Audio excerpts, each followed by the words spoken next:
Hello guys, Cybershroom here, and oh boy, this is gonna be unscripted, so I'm just gonna be talking about my thoughts on the not upcoming, but Nintendo Direct that just happened a few hours ago. You know, I finally calmed down from the excitement and a little bit of anger. That little bit of anger is because I meant to actually stream it. Now I didn't say I would. I said in the predictions video, Div Greg of a game that I just uploaded yesterday or early this morning. Excuse myself. I said that I wasn't planning on streaming because I didn't have time.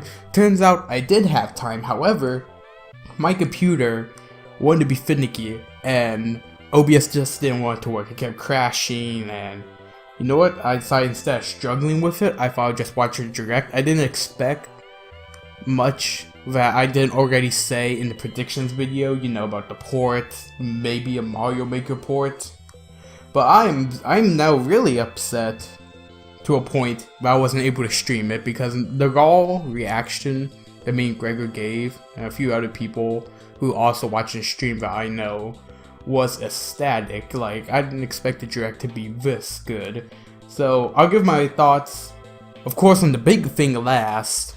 But we got a bunch of things we gotta go through. There was actually for the direct only being 30 minutes, they actually went through a lot, and they had a lot of surprises in there I wasn't expecting. For example, the 3DS got a lot more games than it already did. I was expecting that one sushi game because when I woke up this morning, that got a leak that was supposed to be for the 3DS or something related to the 3DS. But no, it turns out that's coming out to the Switch. But the 3DS stuff we actually got, first of all, is WarioWare Gold. Now, I haven't played the WarioWare Micro series. It's like a compilation of mini games into one package. This one's supposed to have like 300 from all the WarioWare games. So I mentioned this is like going to be the equivalent of the Mario Party Top 100. And this honestly seems like one of the last titles for the 3DS, like first party wise. You know, like, Nintendo's still trying to phase it out, in my opinion. They're going to give some games for it, but obviously, this is just a compilation. This isn't like a brand whole new game. They'll probably do WarioWare. A lot of people are already complaining that this is another one of the 3DS games that should be on the Switch. Since this is just a collection, I'm not really bothered by it. Plus, if we do get Virtual Console down the line, you'll still probably be able to get these mini games on the Switch. The next thing that people will want to on a Switch, but it's a 3DS title, is Luigi's Mansion, like the original one. It's getting a full-blown remake on the 3DS, and I can actually really defend this one being on a Nintendo 3DS. First of all, there's like many reasons. I'll try to keep them short. The first reason is they're obviously using the Dark Moon engine to recreate this game. In fact, I imagine when they were creating Dark Moon, they started off as a Luigi's Mansion port. You know, they used a lot of assets before swapping over to stuff. So I imagine this was I could bet you this was not that hard to make. You know, the 3DS could pull off a lot of GameCube and Wii type games. From what little we've seen, the lighting is definitely different. The game's a lot more brighter, not texture wise, but shadow wise. It looks okay. You know, and another thing that I think makes it better for the 3DS is that the original Luigi's Mansion was supposed to actually have a 3D add-on for the GameCube that you could like wear glasses and watch it, but that was cancelled. So it makes sense to put on the 3DS because this will probably be the definitive version of Luigi's Mansion. You know, it had that original idea, the vision of stereoscopic 3D. And it's finally going to get it. Plus, once again, if we ever get Virtual Console, you'll probably be able to purchase Luigi's Mansion on that. Title has not got a release date yet. Same with... No, WarioWare actually is coming out on the 27th. Which, that's pretty soon. But Luigi's Mansion does not have a release date yet. It's for 2018. So I imagine it's probably going to come around October. Okay, so we have some more ports too. The Okami HD collection. Now, I have not played Okami. I know it's a Capcom series. I always wanted to get into it, just never had a system to play it. So when it comes to the Switch, I might try it out. It looks very artsy. It's supposed to have new incorporated motion control, something with the paintbrush. or use the touchscreen too. That's also supposed to be a newly added feature. Okami I know has been ported to a lot of consoles, like Wii, Xbox, I think PS2. So a lot of people probably already played it, but there's still some people that haven't played it.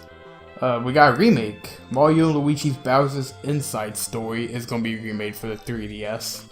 And it's going to be using assets from what looks like the Dream Team engine. They, in fact, I think used the same engine when they did Paper Jam, when they did, what's that? The Superstar remake.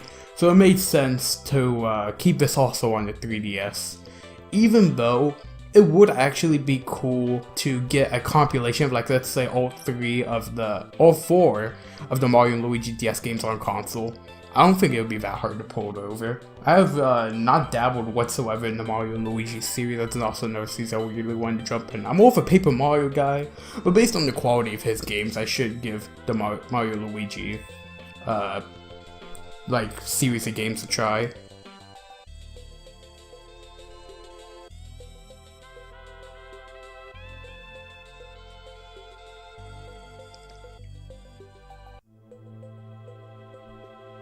The game is also slated for somewhere in 2019, which I do think is the last year of the Nintendo 3DS's lifespan. You know, it had a really good run. That's about 8 years if it launched in 2011. I think it launched in 2011.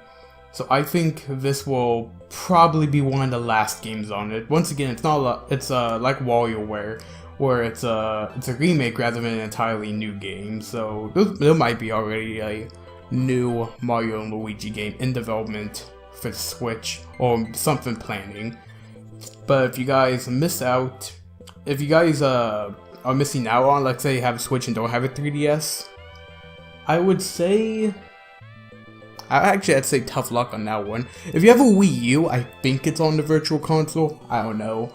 And I don't see how the Switch will be able to emulate DS games unless it literally just has both screens on the TV. I don't know. DS games for Virtual Console on the Switch is just, I can't imagine it in my head. Alright, so we had a few more announcements, like third party wise, which me and Greg did get that right. He predicted Project Octopath, that got information, and it does got a release date for Europe, July 7th. I brought up that Dark Souls might get a mention, and it did. Now, Dark Souls will be coming out on the 5th of May, May 25th. Or was that the demo? Nope, that's the main version. I'm just reading off my Nintendo news if you can't tell. And what's cool is there's actually the Dark Souls amiibo coming. The Solar of Astora. Probably didn't pronounce it right. I haven't played Dark Souls yet, which we'll get back to that in a second. There's going to be an amiibo launching with it. That's supposed to be like a tagline to the series, I think. It's supposed to represent like praise the sun. And for the people who haven't played Dark Souls like myself, there's going to be a upcoming network test, like an online demo, kind of like Splatoon Splatfest, where you can play Dark Souls online for free. So whenever that comes around, I'm going to really see how that plays before I consider picking it up. But really cool that we even get a new amiibo, because you don't really hear new amiibo talk anymore unless it's right near where a game releases, kind of like Mario Odyssey a month before. They're like, here, we got 3 amiibos, and you really don't hear nothing. This is also a third-party amiibo as well, so I wonder how the quality is going to differ from Nintendo's first-party amiibos. We got No More Heroes, which I don't have much to say on that. I haven't played No More Heroes. I remember owning it for the Wii, but I think my brother played that. And it looks okay. I mean, nothing really shocked me out of it, nothing really impressed me or caught my eye. The trailer itself mainly just showed gameplay, like just random snippets of it. And yeah, it's coming again this year. Yeah. Finally, we got a lot more reports. I'm like going through the list and I didn't remember half the stuff that was announced. Crash Bandicoot Insane Trilogy, was it? Yeah, it was number 5 on my top PS5 games 2017. I'm actually really excited this is getting a mobile port, and I definitely want to pick it up. It's coming out on July 10th, and it will be debuting on Nintendo system, the original Crash trilogy, for the first time. And it's been a long time since Crash has appeared on a home console, I think since the Wii days. So if you guys want a solid platformer from the 90s, rebuilt from the ground up, 3-in-1, it's a really good deal.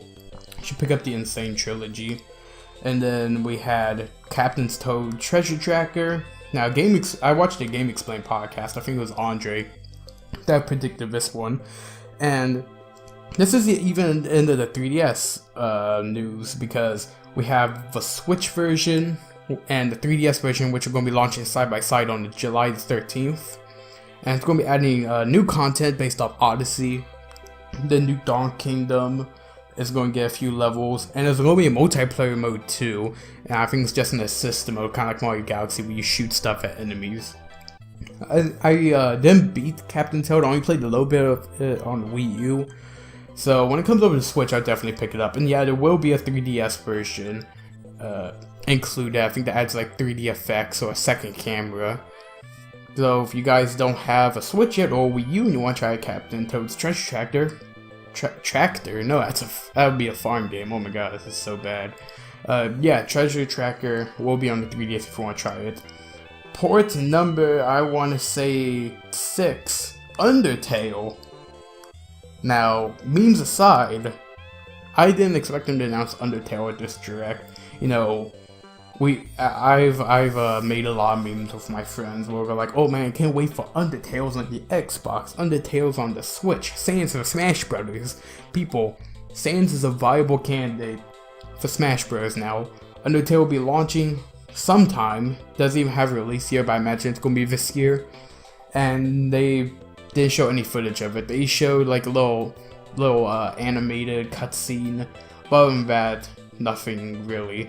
I have Undertale on PC, played it once, thought it was okay. It's good value for $10, but most of you have probably heard of it or watched a Let's Play of it. I'll probably give it a full look at, like a review type thing, or retrospective when it comes out eventually. Still got a process in my head. Sans is now a viable character for Smash 5. Port number 7, South Park Fracture But Whole, I love that name, is confirmed for the Nintendo Switch, and this title's been rumored for a few months now. The game will launch on the 24th of April, and the DLC does not come with the game. You still gotta buy that separately, and there's new DLC that's supposed to come down the line. So if you're a South Park fan like I am, you can't wait to give it a shot. And I'm currently choking if you're wondering about these pauses. Like I said, entirely unscripted, and I can't wait to see how long this video goes. Port number 8, Hyrule Warriors Definitive Edition, will begin a release date May 18th, which actually kind of sucks when you think about it. The Japanese release date actually comes out, I think, on the 22nd of March. So unless you want to import it, and hoping that there's English options when you import it to your console because it's region free, you're gonna have to wait 2 extra months to play it, which is a shame because I loved Hyrule Warriors on the Wii U, and I never got to play that 3DS content because I never got the 3DS version. That was a kind of a bad port in my opinion. It didn't run as good as the Wii U, which I wasn't expecting it to. I do give Nintendo props for trying to port it over. But yeah, the entire game, like 6 DLC packs, which adds itself hundreds of hours of content, plus already a game I've spent like 200 hours on and then 100%. You're going to get a lot of bang for your buck for this game. If you've never tried it on Wii U, never tried a Dynasty Warriors game, this is a diverse roster of Zelda characters here, unlike another Warriors game that involves Nintendo characters. Alright, almost done here. Sushi Strikers, I already mentioned that. Splatoon 2. Now, I was actually kind of shocked. Before the last thing I talked about came around, I was actually expecting them to end off on Splatoon 2 because they did a pretty beefy trailer for this new 3.0 update coming. It's going to come in April. It's going to add 100 pieces of new clothing, 3 stages, all for free. And then eventually, we're gonna get our first paid DLC pack, and this is a story mode pack called Octo Expansion, something that I wanted in Splatoon 2 since day one, playable Octolings. Ever since Splatoon 1, people hacked in playable Octolings. I'm like, wow, this needs to come to Splatoon 2. They have to be doing it. Well, now finally they will. It's gonna be $20, and it's gonna be coming down the road. I probably imagine late summer or fall, if they didn't already announce a release date. But yeah, the trailer itself, it's cool. It has like a really nice beat to it. You see like Callie Marie. Callie's actually, you know, not crazy now, which is a good thing. People are better not crazy. And then you see Pearl and Maria, and they're dressed up differently. They look like these.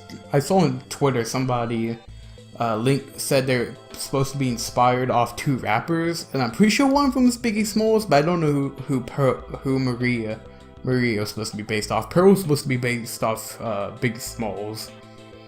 I don't know, if you followed me on Twitter, which you should, by the way, I post a lot of stuff like this. Anyhow, so Splatoon 2 content, amazing, great, can't wait for it. And then finally, it's official. The comment wars are dead.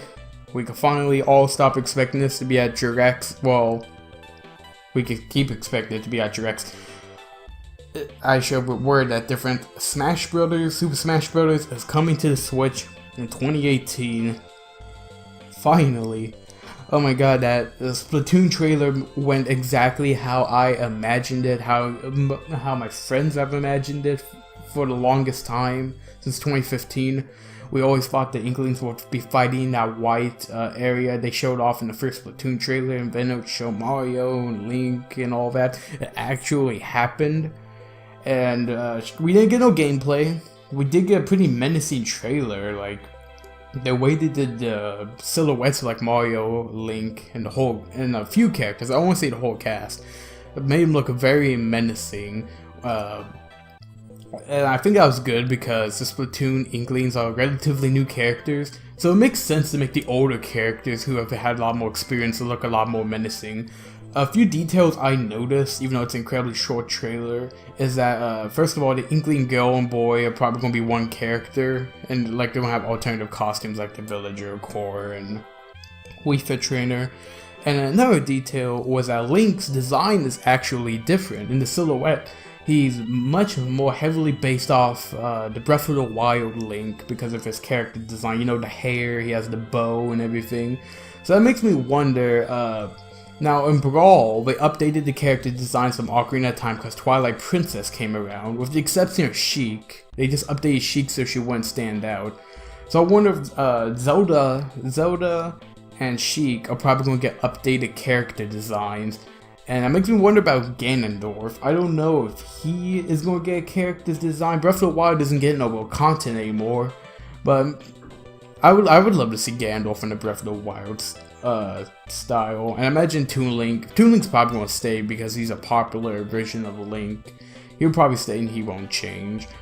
Now, what it has people talking about is the game going to be Smash 5 or Smash 4 Deluxe? I'm more on the side of, because of Link's redesign, I'm more inclined to say Smash 5, but with a lot of Smash 4 stuff used over. It's kind of hard to say. It's kind of like Pokemon Mega Ruby Alpha Sapphire, like Smash 4.5. I'm just really excited for it because I've made a lot of friends playing Smash Brothers. I've went to tournaments. I've held tournaments with my friends. I've visited online communities I once had to because of Smash. And I'm just finally excited to take a HD Smash Brothers game on the go. You know, with the Joy-Cons or Pro controllers or GameCube controllers, because it's compatible with the Switch. There are going to be so many controller options. And with it being on the TV, on the go, it's going to be cheaper to afford because I do not want to admit how much money I spent on Smash 4. You know, I bought the 3DS version, I bought the Wii U version, I bought all the DLC and stages for both versions, I bought a lot of the Mii costumes. So if it's a Smash 4 port, like a deluxe with like Inklings and of course Ice Climbers. Ice Climbers are like 100% coming back. They should just show them on screen. I'm very thankful for that. I won't have to re-spend all that money again. But if it's Smash 5, I'm even looking brighter towards the future. Characters I want to see like Waluigi, Arms. Speaking of Waluigi, speaking of Mario, I gotta talk about Mario Tennis Aces because I completely forgot about that, and that's a good reason. Anyhow, third-party character-wise, Crash Bandicoot's coming to the Switch. He's probably like one of the more like the next iconic character to put in Smash Bros. Have a PlayStation representative. Of course, Crash isn't tied to Sony, but he was like him and Spyro were like the mascots of the PlayStation 1, so I would love to see them. Maybe Dark Souls trophy at the very least. Rayman. Rayman's also a pretty iconic character, especially in France. He's probably like the only memorable gaming mascot from France, as far as I know. Ubisoft is probably the only famous game development crew over there. Anyhow. Oh, I said anyhow a lot. That's a cheap way to make a transition. I'm just so happy with this direct. You know, this could be, they could have made this E3. This could have been their E3 presentation. People would have been satisfied, which that gives me hype for E3 because we're probably finally gonna see Fire Emblem 2018. They're gonna be holding back there if it doesn't get delayed. Yoshi. Metroid Prime 4, Smash Bros, maybe Pokemon. Okay, who knows? Pokemon might be shown there. That'll probably be the best time to tease it. And before I close out, I should mention, yeah, Mario Tennis Aces was the main focus of this direct, and me and a lot of people, we just honestly sucked through it.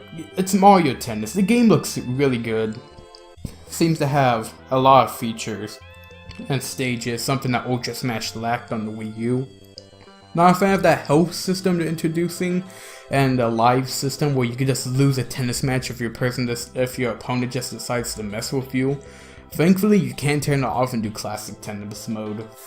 Yeah, and they showed off a few interesting things, like online tournaments, tournament mode, and DLC. Special outfits you get downloaded from winning these events, and additional characters.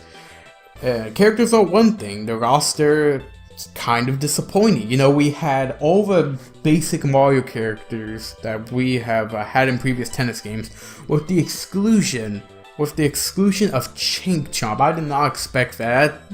I would be playing Chink Chomp a lot if I pick up this title, because that looked... Chink Chomp just looks funny, okay? It's a Chink Chomp with psychic powers. It's kind of like the Goomba Mario Sluggers that had the baseball bat. But yeah, 15 characters. Not that impressive for base launch.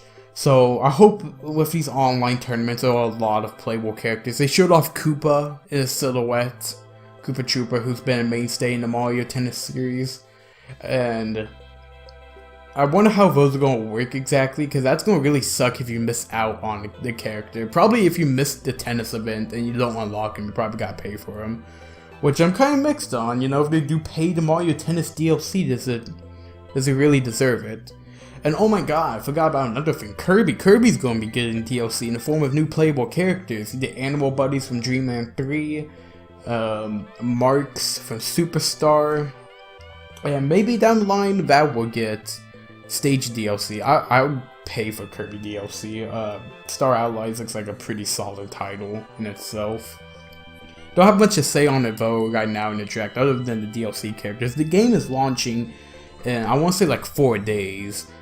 Not 4 days, more like 6 days. So I won't be picking it up at launch probably, because I might just hold out for Hyrule Warriors. But eventually down the road I will get it. But once again, I love this direct, and tomorrow expect Gregor the Game and I to get back on with our crappy audio quality. Oh, excuse me, with my crappy audio quality skills, as we discuss our opinions, you know, like chat to chat, and maybe give some E3 thoughts, because E3 is probably the next time we're going to see any like major droppings like this unless they do like a mini direct in May to hype up E3. Anyhow, I've been Cybershoe, and as always, I hope you have a good one.